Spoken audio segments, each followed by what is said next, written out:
कुमकुम जैन आप सभी का स्वागत करती हूँ बच्चों आपकी अपनी इस केमिस्ट्री क्लास में। तो बच्चों आज हम पढ़ने वाले थे नाभिक स्नेही प्रतिस्थापन अभिक्रिया। जैसा कि आपको ध्यान है कि लास्ट वीडियो में हमने पढ़ लिया था कि CX में आंशिक द्विबंध का गुण आ रहा था अनुनाद के कारण, आ रहा था ना, क्रियाशीलता कम है तो हम यहाँ पे लिख देना ये अनुनाद के कारण।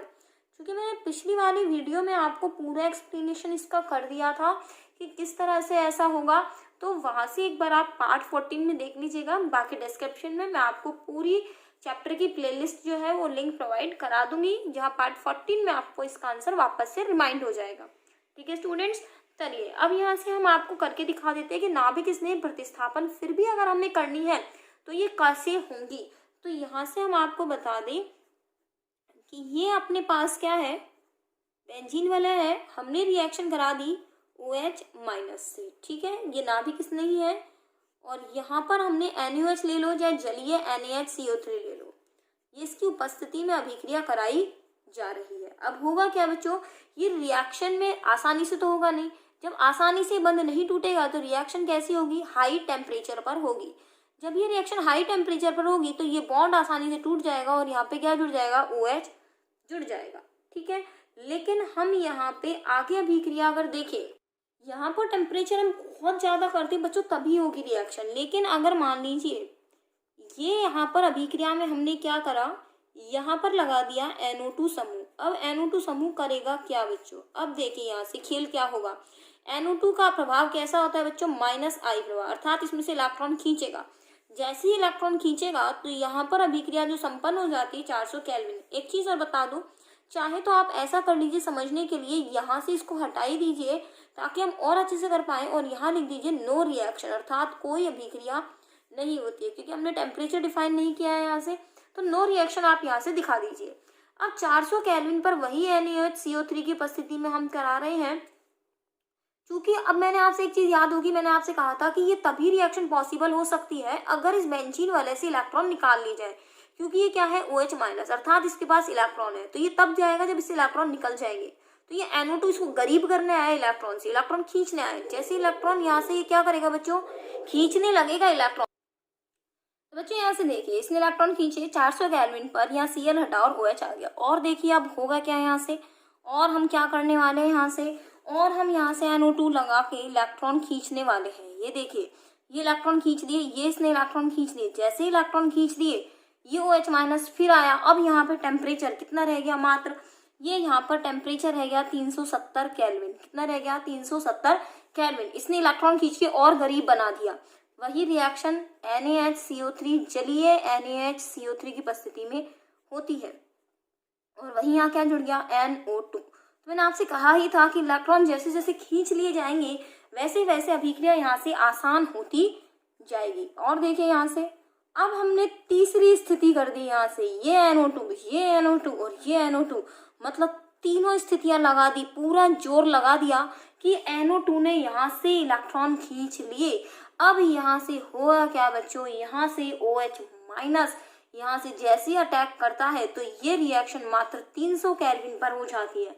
300 केल्विन टेम्परेचर बहुत ज्यादा नहीं होता, मात्र कितना टेम्परेचर होगा यहाँ से, ये 273 में आप जोड़ दीजिए 27 डिग्री सेंटीग्रेड पर आप अभिक्रिया करवा सकते हैं। मात्र 27 डिग्री सेंटीग्रेड पर यह अभिक्रिया हुई। मैं आपको बता दूं ये अभिक्रिया उबलते हुए जल के साथ भी हो जाती है। उबलता हुआ पानी भी रिएक्शन में डाल दो, क्योंकि 27 डिग्री सेंटीग्रेड पर पानी में बहुत ज्यादा वो नहीं होता टेम्परेचर। तो रिएक्शन में यहाँ पर हमने NaHCO3 जब डाला तो होता क्या है, यहाँ से ये प्रोडक्ट अपना जो बना, ये बना अपना OH NO2 और ये NO2। तो मैं आपको इसका नाम बता दूं, इसका नाम है बच्चों 2,4,6 ट्राई नाइट्रोफिनॉल। क्योंकि अब इस बेंजीन वाले पे पास इलेक्ट्रॉन बचे ही नहीं, इसने यहाँ से खींच लिया, इसने यहाँ से खींच लिया, इसने यहाँ से खींच लिया, बेचारे के पास इलेक्ट्रॉन बिल्कुल नहीं बचे। और यहाँ इतना ज्यादा इलेक्ट्रॉन न्यून हो जाता है, इसकी वजह से ये जो OH आपको दिखाई दे रहा है इसका H+ भी बाहर निकल जाता है, और ये जो पदार्थ है इसका ये जो H है यहाँ से बाहर निकल के एक स्ट्रॉन्ग एसिड, एक प्रबल अम्ल की तरह व्यवहार करने लगता है, और यहाँ से CO2 को भी विघटित कर देता है। इसका नाम है, इसीलिए इसका नाम है पिक्रिक अम्ल, अर्थात अम्ल समूह ना होने के बावजूद भी इसको पिक्रिक अम्ल कहा जाता है, जिसका नाम क्या है 1 2 3 4 5 6 2 4 6 ट्राई नाइट्रोफिनॉल। ठीक है बच्चों, अगर अपन 12th क्लास को अच्छे से पढ़ लेते हैं तो हमें यही सारी चीज़ें जो हैं हमारे बीएससी अगर आगे करते हैं तो उसमें भी ये सब चीज़ें काम आती हैं हमारे, कि हाँ यहाँ से भी अगर हमें थोड़ा बहुत याद है तो बीएससी में भी वो चीज़ें सारी हमको हेल्प करती हैं बच्चों। तो ये मैंने आपको बता दिया नाभिक स्नेही प्रतिस्थापन अभिक्रिया। अब हम यहाँ से क्वेश्चन करने वाले हैं, बहुत अच्छा सा क्वेश्चन। बच्चों क्वेश्चन देखिएगा, बेंजील हैलाइड नाभिक स्नेही प्रतिस्थापन अभिक्रियाओं के प्रति अत्यधिक क्रियाशील होते हैं, क्यों? इसको करवाने से पहले बच्चों मैं आपको एक चीज़ बता दूं, ये तो अपने पास है एरिल हैलाइड। क्या है ये अपने पास? Aryl halide. ये अगर अपन यहाँ से कहें C2H5X, ये क्या है? Alkyl halide. और यहाँ से अगर मैं आपको कहूँ, ये मैंने लिख दिया CH2X, तो ये है बेंजील हैलाइड। तो मैं आपको बता दूं, सबसे ज्यादा क्रियाशीलता जो होती है नाभिक स्नेही प्रतिस्थापन की वो किसकी होती है? बेंजील हैलाइड की, फिर होती है एल्किल हैलाइड की, और सबसे लास्ट नंबर किसका आता है? एरिल हैलाइड का। तो यहाँ से इसको भी लिख लीजिएगा ताकि आपके एग्जाम में, मैं बता दूं बोर्ड एग्जाम में ये बच्चों आया हुआ क्वेश्चन है, ये तीनों दे दिए थे और पूछा था क्रम लगाइए, तो आप इसको यहाँ से लिख लीजिए एरिल हैलाइड, ये क्या है? एल्किल हैलाइड, ठीक है, और ये है अपना बेंजील हैलाइड। अभी हम इसका कारण जानने वाले हैं कि बेंजील हैलाइड जो होता है ये इन तीनों में से ज्यादा क्रियाशील है, क्यों? दूसरी बात, इसका तो कारण जानते हैं सबसे कम क्यों है, क्योंकि यहाँ पर क्या होते हैं? लोन पेयर होते हैं, और ये क्या करते हैं? अनुनाद, जिसके कारण डबल बॉन्ड आ जाता है। इसकी क्रियाशीलता इसलिए सबसे कम है। इन दोनों में कहे तो ये सिंगल बॉन्ड है, यहाँ डबल बॉन्ड होता है, इसलिए इसकी क्रियाशीलता कम है, इसकी क्रियाशीलता ज्यादा है। इन दोनों में कहेगी इसकी कम है, इसकी ज्यादा है, क्यों? क्योंकि यहाँ पर अनुनादी संरचनाओं के कारण ये जो कार्ब धनायन बनेगा, अर्थात इसमें बनने वाला कार्ब धनायन जो होगा वो अनुनाद के कारण स्थायी हो जाएगा। जबकि एल्किल हैलाइड में अगर यहाँ से ये इलेक्ट्रॉन, ये देखिए इस तरह से अगर इलेक्ट्रॉन लेके चला जाए तो बनने वाला एल्किल कार्ब धनायन में कोई अनुनाद नहीं होता। देखिए इसका आंसर बेंजील हैलाइड का। देखिएगा स्टूडेंट, यहाँ से CH2X, ये इलेक्ट्रॉन इसने खींचे जिसके कारण X माइनस यहाँ से बाहर निकल गया, ठीक है, ये इस तरह से आया, और यहाँ क्या बन गया? CH2 plus. ये जो बना इसका नाम है बेंजील कार्ब धनायन, ठीक है, ये बेंजील कार्ब धनायन हमारा बन गया। अब ये जो बेंजील कार्ब धनायन बना बच्चों, यहाँ से देख लीजिए आप, ये इस तरह से बना। अब ये इलेक्ट्रॉन यहाँ से ऊपर जाएंगे क्योंकि ये प्लस है, इलेक्ट्रॉन खींचेगा तो ये इस तरह से इसमें बन जाएंगी अनुनादी संरचना, प्लस आ जाएगा यहाँ। इस तरह से आप देख रहे हैं कि ये जो बेंजील कार्ब धनायन है, सॉरी ये प्लस यहाँ आएगा, ये यहाँ पर इस तरह से बनती चली जाएंगी। ये यहाँ से, सॉरी ये मैंने यहाँ से दिखाया नहीं, ये यहाँ से नीचे आएगा,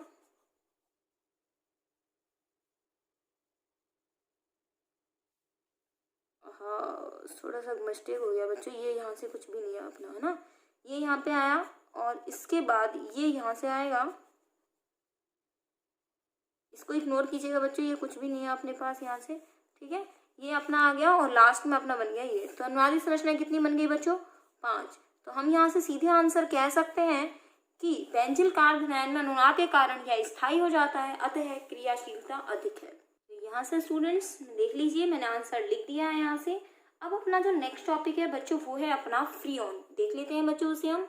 देखिए क्या बच्चों यहाँ से क्या डेफिनेशन लिखी गई है, पॉलीक्लोरोफ्लोरो एल्किनो को फ्रीऑन कहते हैं, इन्हें CFC क्लोरोफ्लोरोकार्बन भी कहते हैं, ठीक है। यहाँ से अब मैं ऐसे बता देती हूँ पॉलीक्लोरोफ्लोरो एल्केन का अर्थ क्या है बच्चों। होगा क्या, एल्केन, एल्केन जैसे मान लीजिए हमने क्या ले लिया, एक मैथेन ले लिया, ये हमने क्या ले लिया, मैथेन, मैथेन मतलब CH4 हमने यहाँ से ले लिया।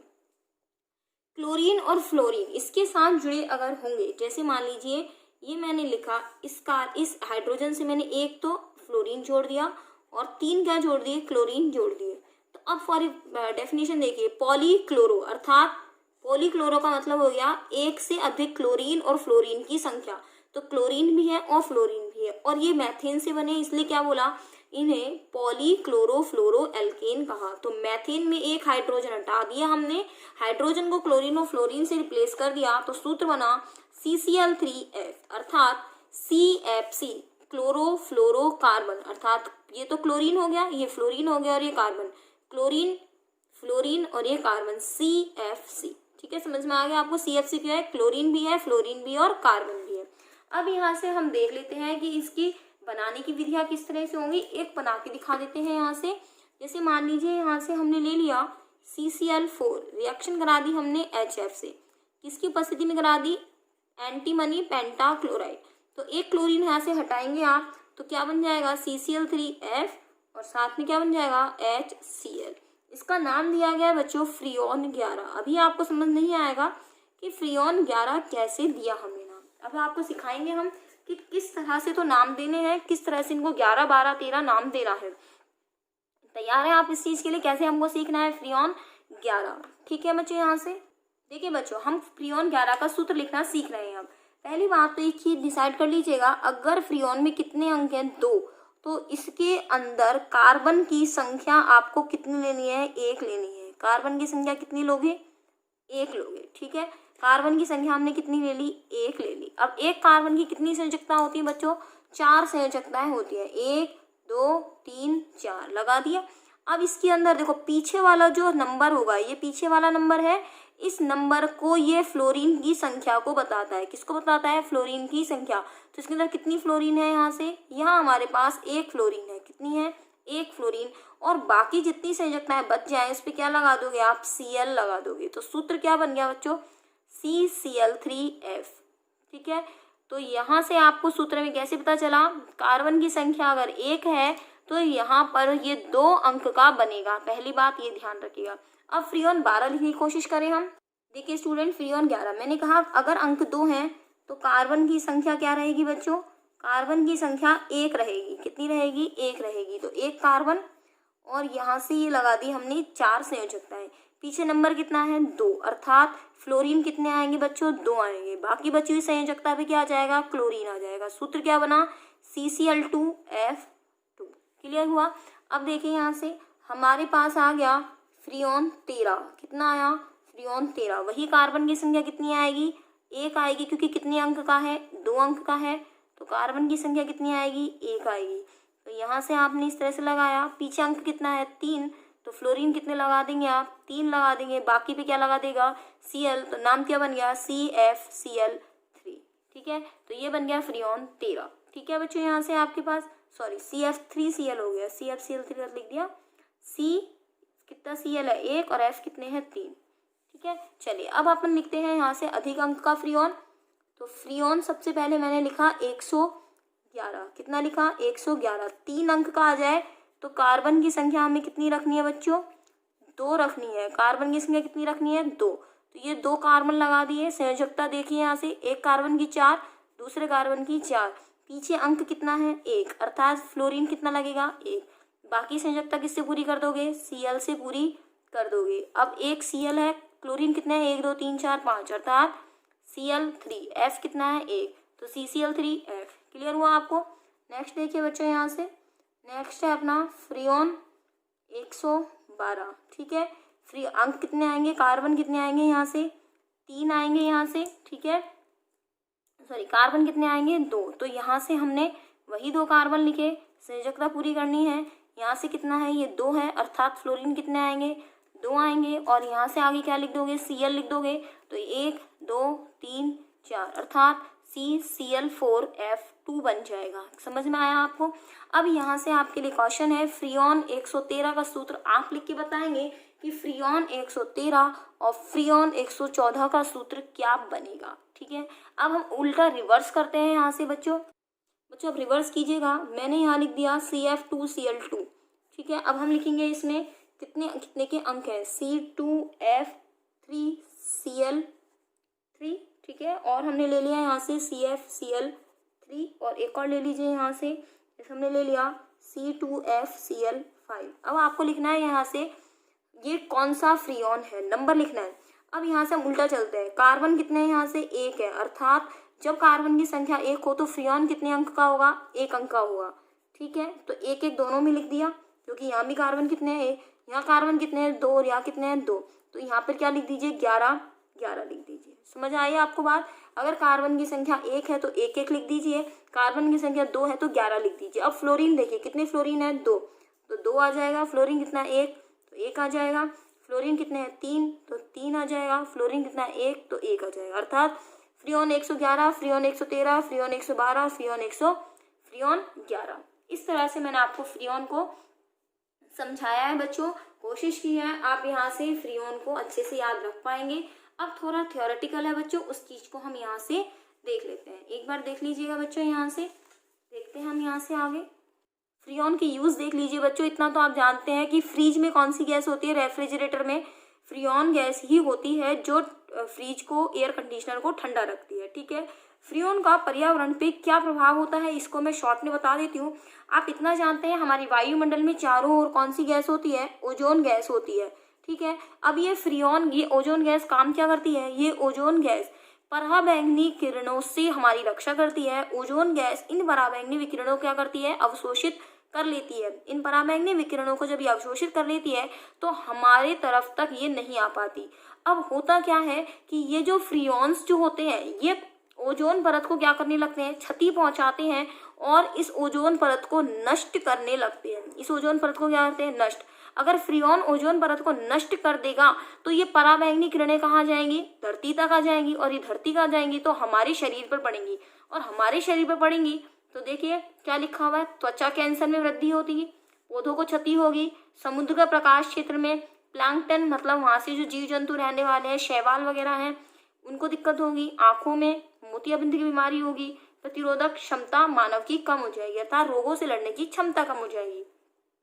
यहाँ से क्वेश्चन जो बनता है वो मैं आपको बता देती हूँ बच्चों कि यहाँ से आप एक चीज देखिएगा, ये अपना CFC है, इसने रिएक्शन, जब इस पे पराबैंगनी विकिरणें पड़ती हैं, यूवी विकिरणें पड़ती हैं तो कौन सा मूलक मुक्त होता है, क्लोरीन मूलक मुक्त होता है। ये क्लोरीन मुक्त मूलक किससे क्रिया करता है, ये क्लोरीन क्रिया करता है ओजोन से। ओजोन से जब क्रिया करता है तो ये O2 में परिवर्तित कर देता है और लास्ट में फिर से ये ClO रेडिकल बनाता है जो ओजोन से क्रिया करके ऑक्सीजन बना देता है और मुक्त मूलक क्लोरीन बनने लगते हैं। अर्थात ये ओजोन टूट के किस में आ गई, ऑक्सीजन में आ गई, और ओजोन परत का क्या हो गया, ह्रास हो गया।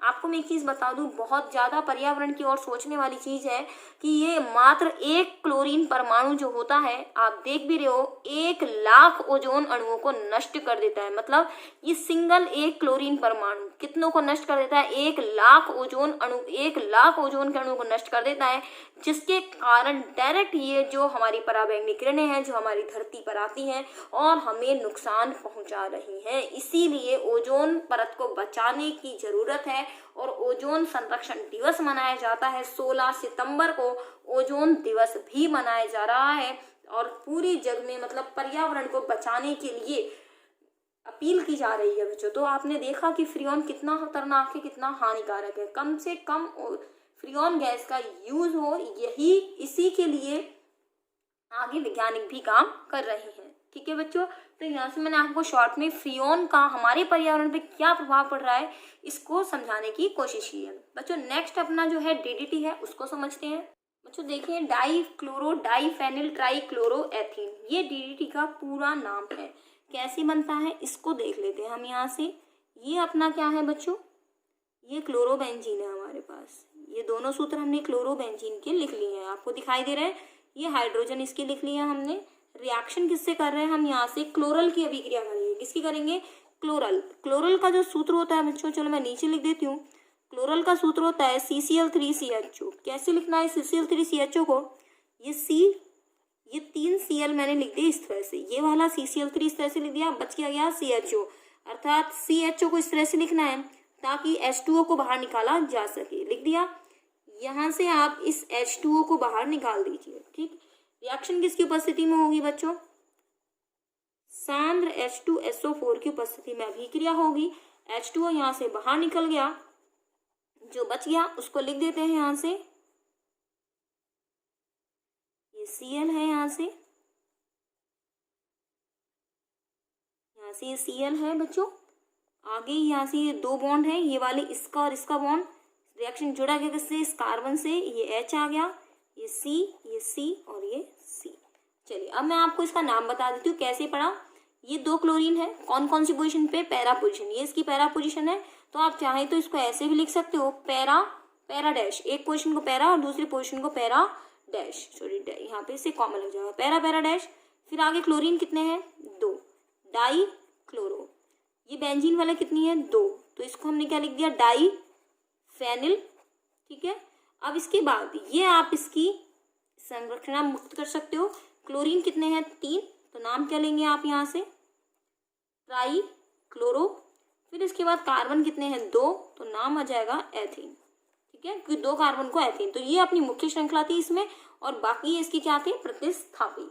ठीक है, डीडीटी होता क्या है बच्चों, अगर आपको नहीं पता है तो डीडीटी का यूज जो किया जाता है वो कीटनाशी के रूप में यूज किया जाता है। तो आप लिख सकते हैं डीडीटी का उपयोग कीटनाशी में किया जाता है। कीटनाशी के रूप में मतलब मक्खी मच्छर को मारने में किया जाता है, कीटनाशी के रूप में। बच्चों नेक्स्ट टॉपिक है अपना बेंजीन हेक्साक्लोराइड BHC। ठीक है, अब इसको अच्छे से देख लीजिएगा, मैंने वेरी वेरी इंपॉर्टेंट लगाया है। इसके अन्य नाम भी देख लीजिए, इसका अन्य नाम है गैमेक्सेन, और क्या नाम है इसका, लिंडेन। ठीक है, और नाम इसका क्या है 666। क्यों है 666 वो पता आपको अभी चल जाएगा। रिएक्शन देख लीजिए बच्चों पहले कैसी होगी, ये बेंजीन है, इसकी रिएक्शन क्लोरीन से कराई जाती है सूर्य के प्रकाश की उपस्थिति में। ठीक है, अब यहाँ से होगा क्या बच्चों, यहाँ से ये जो प्रत्येक कार्बन है इस कार्बन के साथ क्या जुड़ जाएगी, Cl जुड़ जाएगी। एक चीज का ध्यान रखिएगा, जो बच्चे हमेशा गलती करते हैं, इसके अंदर अब बेंजीन वैलेन नहीं आएगी, क्योंकि इस वाली पोजीशन पर एक H पहले से ही था और यहाँ पर H था, तो दोनों पोजीशन में क्या लगे Cl। इस समय प्रत्येक कार्बन पर हाइड्रोजन भी है, क्योंकि हम जानते हैं प्रत्येक कार्बन पे यहाँ भी क्या है, हाइड्रोजन तो है ही। ये हाइड्रोजन चाहे लगाएं चाहे नहीं लगाएं, तो सूत्र है C6H6 और इसका सूत्र है C6H6Cl6। कार्बन 6 है, देखो 1 2 3 4 5 6, क्लोरीन गिनो 1 2 3 4 5। आप कहेंगे हाइड्रोजन तो है नहीं, बच्चों मैंने नहीं लगाया हाइड्रोजन, इसका मतलब है इसमें हाइड्रोजन ऐसा नहीं है नहीं है इसके अंदर। कैसे है, देखो 1 2 3, एक कार्बन की 3 संयोजकता दिख रही है और चौथी संयोजकता क्या है इसकी, H ही है, अर्थात प्रत्येक कार्बन के साथ क्या है, हाइड्रोजन यहाँ पर है। क्योंकि तीनों 6 लिखे हुए हैं इसीलिए इसका नाम क्या है 666 है। समझ में आया आपको। इसके बहुत सारे समावेशी होते हैं बच्चों, alpha beta gamma delta epsilon eta theta. तो BHC में से सबसे ज्यादा इसका, BHC में गामा समावेशी सबसे अधिक क्रियाशील होता है, गामा समावेशी सबसे अधिक क्रियाशील है। ठीक है, यहाँ से चलिए ये मैंने आपको यहाँ से करवा दिया कि सबसे ज्यादा क्रियाशीलता किसकी है, गामा की है। अब यहाँ से एक चीज मैं आपको बता दूं कि DDT और BHC का एनवायरनमेंट पे क्या प्रभाव पड़ता है। DDT और BHC बच्चों बहुत ज्यादा हानिकारक होते हैं और इनको फसलों पर यूज किया जाता है। इतना तो हम जानते हैं कि फसलों पर DDT कीटनाशक का छिड़काव किया जाता है, क्योंकि एक DDT और जो कीटनाशी है ये आसानी से हमारे शरीर में धीरे धीरे, क्योंकि उन्हीं फलों को उन्हीं सब्जियों को हम खाते भी हैं, तो वो रसायन धीरे धीरे हमारे शरीर में जमा होने लगते हैं और जिसकी वजह से हमारे शरीर में बहुत सारी बीमारियां भी होने लगती है।